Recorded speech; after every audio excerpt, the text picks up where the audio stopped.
In the spring of 1944, 30,000 Japanese soldiers marched into the jungles of Burma with almost no supplies, no air support, and barely enough ammunition for 3 weeks of fighting. Their orders: cross 100 miles of some of the most hostile terrain on Earth, capture the fortified British stronghold of Imphal, and open the gateway to India. Their commander told them they would eat the enemy's rations. If there were no rations to capture, they would eat grass. If there was no grass, they would eat their boots. This wasn't desperation. This wasn't a last stand. This was the plan. What happened next became known as Japan's greatest military disaster of World War II. A catastrophe so complete that the British commander would later call the battlefield the most gruesome sight he had witnessed in 40 years of military service. This is the story of Operation U-Go, Japan's greatest gamble and most devastating defeat. To understand why Japan launched one of the most audacious and ultimately suicidal operations of the Second World War, we need to rewind the clock 3 years to December 1941. In the wake of Pearl Harbor, the Japanese military achieved what seemed impossible. In a matter of months, they conquered an empire stretching from the frozen wastes of the Aleutian Islands to the tropical jungles of New Guinea. Hong Kong, Singapore, the Philippines, Burma, Malaya, the Dutch East Indies all fell like dominoes. The British surrender at Singapore in February 1942 was particularly humiliating. Over 80,000 British, Indian, and Australian troops surrendered to a Japanese force less than half their size. Winston Churchill called it the worst disaster in British military history. By May 1942, Japan controlled Burma completely. The British had been pushed back across the border into India, their forces shattered and demoralized. The infamous longest retreat in British military history had covered over 1,000 miles through jungle and mountains, with thousands dying from disease, starvation, and exhaustion. For Japan, Burma was the perfect defensive barrier. To the west lay India, the jewel of the British Empire. To the east, the resource-rich territories Japan desperately needed to fuel its war machine. And between them, mountains, jungle, monsoons, malaria, and now a victorious Japanese army. But by 1943, the war was turning. In the Pacific, Japan had been stopped at Midway and Guadalcanal. American forces were beginning their island-hopping campaign, slowly but steadily pushing westward. In China, the war that had begun in 1937 continued to drain Japanese resources with no end in sight. And in Burma, the British were coming back. The Chindit operations of 1943, Special Forces raids deep behind Japanese lines, had shown that British and Indian troops could fight effectively in the jungle. American and Chinese forces were pushing south through northern Burma. Supply lines were being established. Airfields were being built. The British were no longer retreating. They were preparing to attack. For Lieutenant General Renya Mutaguchi, commander of Japan's 15th Army, this was intolerable. A career officer known for his aggressive tactics and unwavering belief in Japanese superiority, Mutaguchi had personally led the Marco Polo Bridge incident in 1937 that sparked the Second Sino-Japanese War. He was not a man who believed in defensive warfare. In his headquarters in Rangoon, Mutaguchi began planning something audacious: something that would destroy the British forces in India before they could launch their offensive, something that would open the door to a Japanese invasion of India itself, potentially knocking Britain out of the Asian War entirely. He called it Operation U-Go, and it would require his soldiers to do the impossible. Operation U-Go was breathtaking in its ambition and terrifying in its assumptions. The objective was simple to state, but nearly impossible to achieve.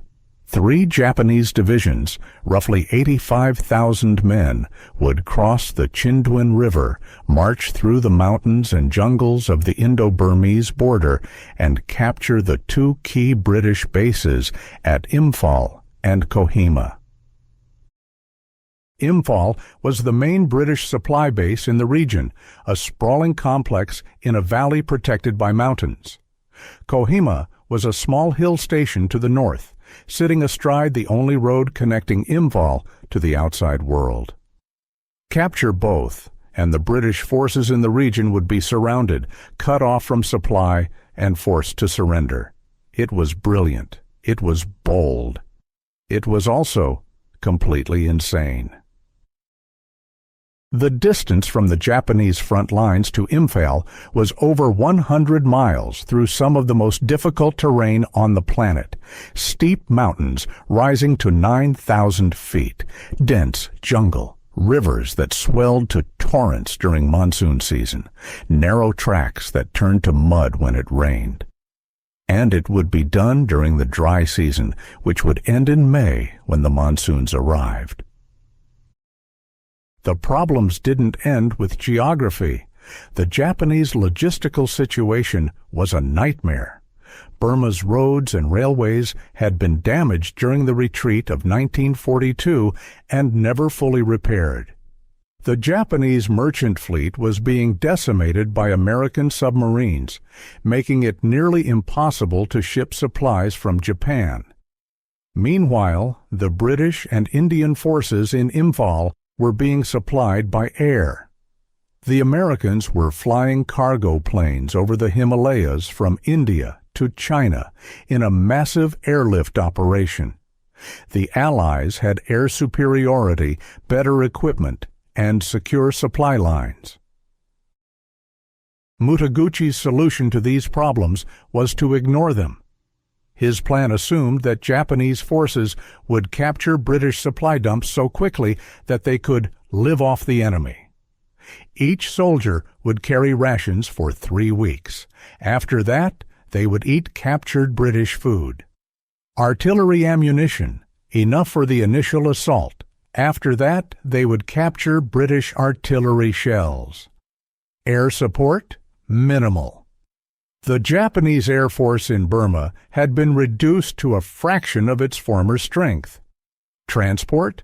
Thousands of cows, goats, and water buffalo would be driven along with the army. Soldiers could eat them when rations ran out. The plan was officially called Genghis Khan Strategy, named after the Mongol conqueror whose armies had lived off the land they conquered. When Mutaguchi's staff officers raised concerns about logistics, he dismissed them. When subordinate commanders questioned whether the operation was feasible, he accused them of cowardice. When the overall commander of Japanese forces in Burma, General Masakazu Kawabe, expressed reservations, Mutaguchi went over his head to Imperial General Headquarters in Tokyo. The problem was that Mutaguchi's aggressive confidence found a receptive audience. By early 1944, Japan was desperate for a victory. A successful invasion of India could inspire a revolt against British rule. It could force the British to divert resources from other theaters. It could change the entire strategic situation in Asia. Imperial General Headquarters approved Operation U-Go. The attack would begin in March 1944. 3 divisions would advance simultaneously. The 33rd Division would advance on Imphal from the north. The 15th Division would strike from the east. The 31st Division would swing wide to the north, cut the road at Kohima, and prevent British reinforcements from reaching Imphal. Speed was everything. The divisions had to reach their objectives before the British could react, before supplies ran out, and before the monsoon arrived. In early March 1944, as cherry blossoms bloomed in Japan, Japanese soldiers began crossing the Chindwin River into the mountains. They were marching toward the largest battle in the Burma campaign and into one of the greatest military disasters of the Second World War. The opening moves of Operation U-Go caught the British completely by surprise. On the night of March 7, 1944, the Japanese 33rd Division, under Lieutenant General Motoso Yanagita, began crossing the Chindwin River. Using boats, rafts, and improvised bridges, thousands of soldiers and pack animals moved across the water and disappeared into the jungle. Further south, the 15th Division under Lieutenant General Masafumi Yamauchi prepared for its own crossing, and far to the north, the 31st Division under Lieutenant General Kotoku Sato began its long march toward Kohima. The British and Indian forces defending the border were thinly spread and unprepared for an offensive of this scale. Japanese forces moved quickly through the initial defensive positions, infiltrating through the jungle and attacking from unexpected directions. Within days, forward British units were being overrun or forced to retreat. Radio messages spoke of Japanese troops appearing from nowhere, attacking supply dumps, and vanishing back into the jungle. The speed and coordination of the assault suggested this was no raid. This was a full-scale invasion. At his headquarters in Imphal, Lieutenant General William Slim, commander of the British 14th Army, realized what was happening. Unlike his Japanese counterpart, Slim was a cautious, methodical officer who had learned hard lessons during the retreat of 1942. He knew the Japanese were excellent jungle fighters. He knew they could move faster and with fewer supplies than Western armies. But he also knew something that Mutaguchi seemed to have forgotten. Modern warfare ran on logistics. Slim's response was immediate and decisive. He would not try to hold the border. Instead, he would pull his forces back to Imphal and Kohima, where they could be supplied by air and fight from fortified positions. Let the Japanese extend their supply lines deep into the mountains. Let them exhaust themselves attacking prepared defenses. And when they were weak, starving, and out of ammunition, he would destroy them. It was a risky strategy. It meant abandoning territory and allowing the Japanese to advance. But Slim trusted in British air superiority, the courage of his soldiers, and the mathematics of supply. Orders went out immediately. All available transport aircraft would begin flying supplies to Imphal. Reinforcements would be rushed to the area. The small garrison at Kohima would hold at all costs. As March turned to April, the Japanese divisions pushed deeper into the mountains. Progress was slower than Mutaguchi had planned. The terrain was even worse than expected. Narrow mountain tracks forced columns to move in single file. Artillery pieces had to be dragged by hand up slopes too steep for animals. The pack animals, already weakened by insufficient fodder, began dying in alarming numbers, and the British were fighting back harder than anticipated. At Sangshak, a small village northeast of Imphal, a battalion of Indian troops held out for 6 days against the entire Japanese 31st Division. They were eventually overrun, but the delay meant that Japanese forces reached Kohima days behind schedule. Further south, British and Indian units conducted fighting retreats, bloodying Japanese advance units and buying time for Imphal's defenses to be strengthened. By the end of March, all 3 Japanese divisions were converging on their objectives, but they had already suffered casualties, burned through supplies, and fallen behind schedule. The race for Imphal and Kohima was on, and the Japanese were already starting to lose. On April 5, 1944, advance elements of the Japanese 31st Division reached Kohima. What they found was a small hill station, barely more than a village, perched on a ridge overlooking the road to Imphal. Bungalows with flower gardens, a tennis court, a garrison of fewer than 2,500 men, mostly support troops, hastily organized into a defensive force.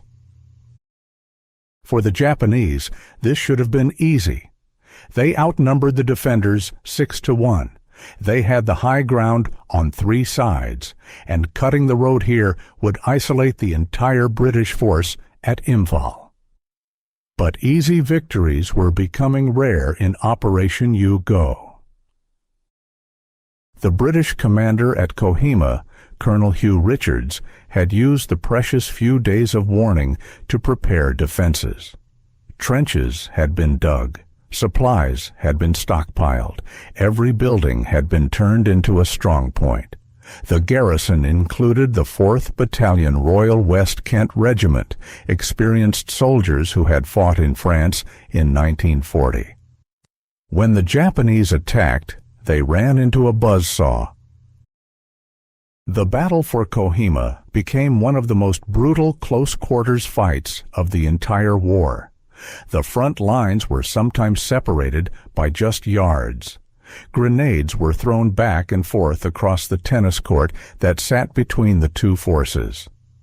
Snipers dueled from the ruined bungalows. Hand-to-hand fighting was common.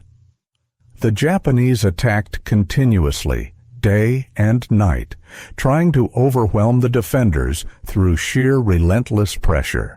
Banzai charges crashed against British positions, Japanese soldiers screaming as they charged into machine gun fire.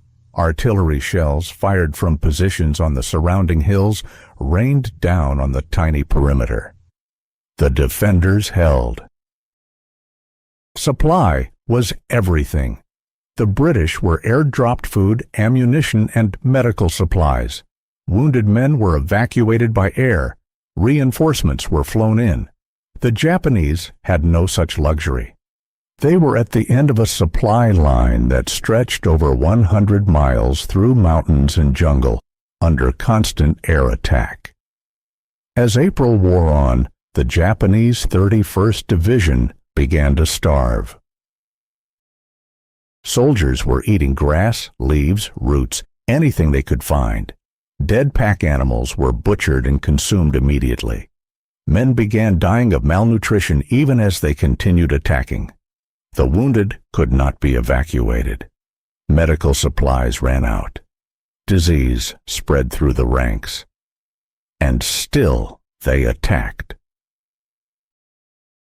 By mid-April, British reinforcements began arriving.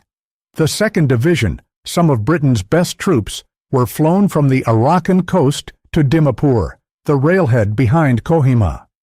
They immediately began fighting their way up the road toward the besieged garrison. The relief column fought for every yard. The Japanese had fortified the road, turning it into a maze of bunkers, trenches, and artillery positions.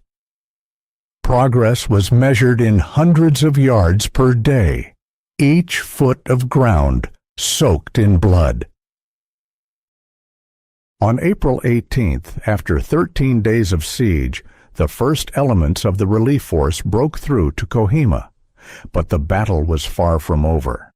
The Japanese 31st Division, though starving and decimated, refused to retreat. General Sato had orders to hold the road, and he would obey those orders until his division ceased to exist. What followed were weeks of brutal fighting to clear Japanese positions around Kohima. Every bunker had to be destroyed individually. Every trench had to be cleared. The Japanese defenders, many too weak from hunger to stand properly, still fought with fanatical determination. The tennis court at Kohima changed hands multiple times. The smell of death was so overwhelming that soldiers wore gas masks when not in combat. Bodies lay in no man's land for weeks, too dangerous to recover. Finally, in early June, after 2 months of continuous battle, the Japanese 31st Division began to withdraw. Of the 15,000 men who had advanced on Kohima, fewer than 6,000 would make it back to Burma. Most of those were wounded or sick. But Kohima was just one part of the battle. To the south, an even larger struggle was unfolding. While Kohima burned, the main Japanese effort was focused on Imphal. By mid-April 1944, Japanese forces had completely surrounded the city. The 33rd Division was attacking from the north. The 15th Division had cut the road to Kohima and was pressing from the east. Smaller units had infiltrated to the south and west. Over 150,000 British and Indian troops were trapped in a perimeter roughly 20 miles across. Mutaguchi's plan was unfolding. The British were surrounded. Now came the decisive moment, the capture of Imphal supply dumps and the destruction of the British 14th Army. But something had gone wrong. The British were not panicking. They were not surrendering. They were not running out of supplies. Instead, they were fighting back with a ferocity and coordination that the Japanese had not anticipated. General Slim's bet on air supply was paying off.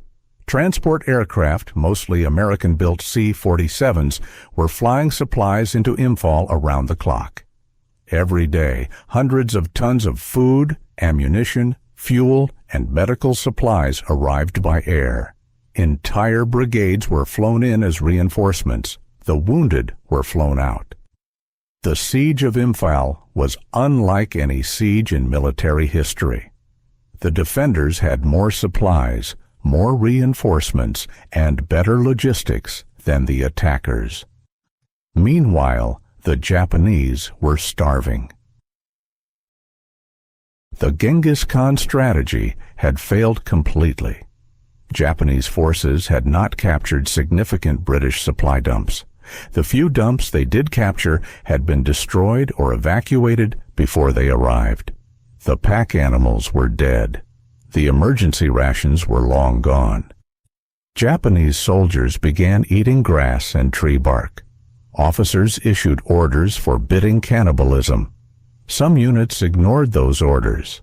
Men died of starvation while still in the front lines. The wounded, unable to be evacuated, were often killed or left to die. And the monsoon was coming. When the rains began in May, the situation became apocalyptic. The mountain tracks turned into rivers of mud. Supplies could barely move forward. Artillery shells, already scarce, became precious beyond measure. Soldiers developed jungle rot, malaria, dysentery, and typhus. But the worst part? The Japanese High Command ordered the attacks to continue. Throughout May and into June, starving, disease-ridden Japanese soldiers launched attack after attack against British positions. They fought with incredible courage and determination, but courage cannot overcome mathematics. Each attack was weaker than the last. Each assault left more bodies in no man's land. The British and Indian forces defending Imphal fought their own desperate battles. At places like Nunchigam, Sangshak, and the Shenam Saddle, small units held out against overwhelming odds. The fighting was savage. No quarter was asked or given. But unlike the Japanese, the defenders were reinforced, supplied, and supported. They could rotate exhausted units out of the line. They could bring up fresh ammunition. They could evacuate their wounded. The mathematics of modern warfare were inexorable. By early June, even Mutaguchi had to admit that Operation Yugo was failing, but he refused to order a retreat. In his mind, retreat was unthinkable. Japanese soldiers did not retreat. They advanced until they were victorious, or they died. His subordinate commanders began to disobey orders. General Yanagida of the 33rd Division, horrified by the casualties his men were suffering, ordered a withdrawal without permission. Mutaguchi immediately relieved him of command and ordered the division to attack again. General Sato, commanding the 31st Division at Kohima, sent increasingly desperate messages demanding supplies and reinforcements. When none came, he made a decision that was unprecedented in the Japanese army. On June 1st, without orders, he began withdrawing his division from Kohima. In a final radio message to Mutaguchi, Sato said, "The tactical situation has made it impossible to hold the position. My division has fought for 2 months with the utmost courage. Now we withdraw to preserve what remains." It was mutiny. It was also common sense. By late June, Japanese forces were in full retreat across the entire front. What had been an organized withdrawal became a rout. Soldiers abandoned their weapons and equipment. Artillery pieces were spiked and left behind. The wounded who could not walk were given grenades to commit suicide. The British pursued cautiously at first, then with growing confidence as they realized how completely the Japanese army had collapsed. The retreat became a nightmare. What happened during the Japanese retreat from Imphal has been called one of the most horrific episodes of World War II. The journey back to Burma was over 100 miles through the same mountains and jungles the Japanese had crossed in March. But now it was monsoon season. The tracks were knee-deep mud, rivers were in flood, and the Japanese army was starving, diseased, and disintegrating. Soldiers walked in a daze, too weak to carry weapons. Men collapsed by the roadside and were left behind. The trails became lined with bodies, and those still walking had to step over their dead comrades. Wounded men begged to be killed rather than left behind to die slowly. British soldiers advancing behind the Japanese retreat described scenes that would haunt them for the rest of their lives. One officer wrote, "The trail was marked by abandoned equipment, scattered bodies, and the overwhelming smell of death. In some places, you could follow the retreat just by the smell." Disease killed as many as combat. Malaria, dysentery, typhus, and cholera ravaged the retreating columns. Men with dysentery were too weak to move, but unable to stop the relentless march. They fell where they stood. The monsoon rains were relentless. Soldiers spent nights huddled in the open, soaked to the bone, shivering with fever. Morning would find more bodies that had simply given up during the night. Field hospitals became charnel houses. With no supplies, no medicine, and no way to evacuate the wounded, doctors could do nothing but watch their patients die. Many medical personnel died alongside their patients. The British gave the trail a name, the Road to Mandalay. But the Japanese soldiers called it something else, They called it the Road of Bones. By the time the remnants of the Japanese 15th Army staggered back across the Chindwin River in July and August 1944, they had suffered approximately 65,000 casualties. Of the 85,000 men who had begun Operation Yugo in March, only 12,000 returned combat-ready. 53,000 Japanese soldiers were dead or missing, presumed dead. Most had died not in battle, but from starvation and disease during the retreat. It was the worst defeat in Japanese military history up to that point. But the human cost extended beyond the casualty figures. Entire regiments had been destroyed. Units with proud histories and battle honors had ceased to exist. The 15th Army, once considered an elite force, had been reduced to a ghost of its former self. The psychological impact was even more devastating. For Japanese soldiers who had been raised to believe in the invincibility of their army and the divine protection of the emperor, the scale of the disaster at Imphal was incomprehensible. Some survivors never recovered. Officers who had ordered their men to their deaths committed suicide rather than face the shame. Enlisted men who had survived wondered why the gods had abandoned them.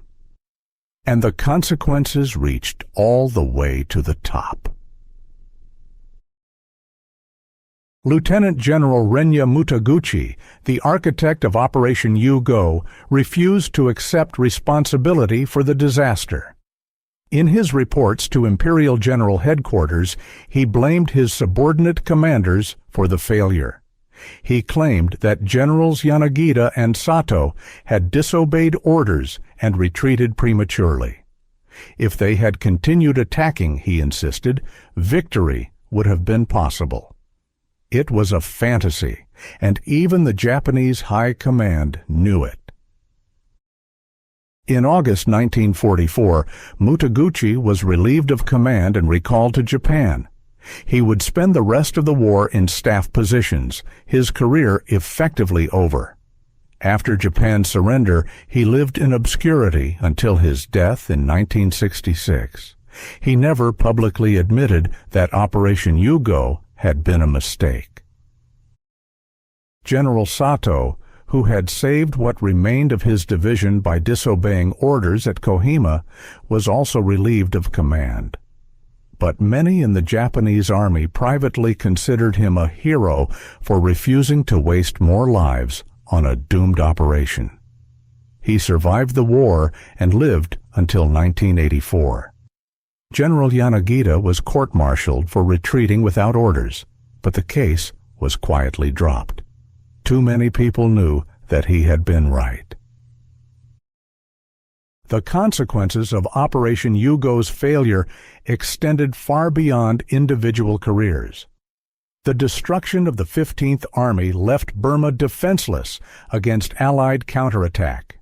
General Slim's 14th Army, victorious and confident, immediately began planning to retake all of Burma. They would succeed. By May 1945, Rangoon would be back in British hands.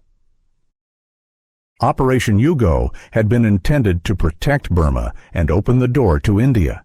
Instead, it destroyed the army defending Burma and guaranteed the loss of Japan's entire Southeast Asian empire. For the British and Indian forces who had fought at Imphal and Kohima, the victory was vindication after years of defeat. General Slim called it the turning point in the Burma campaign. Winston Churchill hailed it as one of the greatest battles in British military history. The soldiers who had held Kohima, who had defended Imphal, who had pursued the Japanese back to Burma, had proven that British and Indian troops could not only match the Japanese in jungle warfare, they could beat them decisively. The myth of Japanese invincibility was shattered, and it was never rebuilt. Operation Yugo stands as one of the most catastrophic military failures of World War II and one of the most devastating defeats in Japanese military history. The numbers tell part of the story. 65,000 casualties, 5 divisions destroyed, an entire army rendered combat ineffective, but numbers alone cannot capture the magnitude of the disaster. This was a failure that was predictable, predicted, and entirely preventable. Every assumption underlying Operation Yugo was wrong. The Japanese could not move fast enough to capture British supplies. They could not live off the enemy because the enemy was supplied by air. They could not achieve victory through fighting spirit alone when facing enemies with superior logistics, air support, and prepared defenses. The operation failed not because of cowardice, not because of betrayal, but because it was built on fantasy rather than reality. Mutaguchi's faith in Japanese superiority, his belief that willpower could overcome mathematics, his conviction that soldiers could fight without food or ammunition, these were not strategies. They were delusions. And those delusions killed tens of thousands of men. The tragedy is that many people saw this coming. Staff officers raised concerns. Subordinate commanders questioned the plan. Logistics experts pointed out the impossibility of the supply situation. But in the culture of the Imperial Japanese Army, such objections were seen as weakness. Aggressive action was always preferred over careful planning. Operation Yugo was the inevitable result of that culture. For the Allies, the battles of Imphal and Kohima proved that Japan could be beaten, not just stopped, not just held, but decisively defeated in open battle. This knowledge would fuel the campaigns that followed, the reconquest of Burma, the island hopping across the Pacific, the slow, bloody advance toward Japan itself. But perhaps the most important lesson of Operation Yugo is timeless. Courage is not enough. Determination is not enough. Fighting spirit is not enough. Wars are won by logistics, by supply lines, by the unglamorous work of ensuring that soldiers have food, ammunition, and medical care, by understanding that tactical genius means nothing if your soldiers are starving. The Japanese soldiers who marched into the mountains in March 1944 were some of the most courageous fighters of World War II. They were brave, they were disciplined, they were willing to die for their cause. And they were sent to their deaths by a plan that never had any chance of success. Today, the battlefield of Kohima is quiet. Where soldiers once fought over yards of ground, there is now a memorial. The tennis court, where grenades flew back and forth, has been restored. A cemetery holds the bodies of thousands of Allied soldiers with an epitaph that reads, "When you go home, tell them of us and say, for your tomorrow, we gave our today." In the mountains and jungles between Burma and India, the Road of Bones has been reclaimed by nature. But sometimes, even now, villagers find skeletons in the jungle, rusted helmets, broken rifles, the remains of men who never made it home. Operation Yugo was Japan's greatest gamble, and it cost them everything.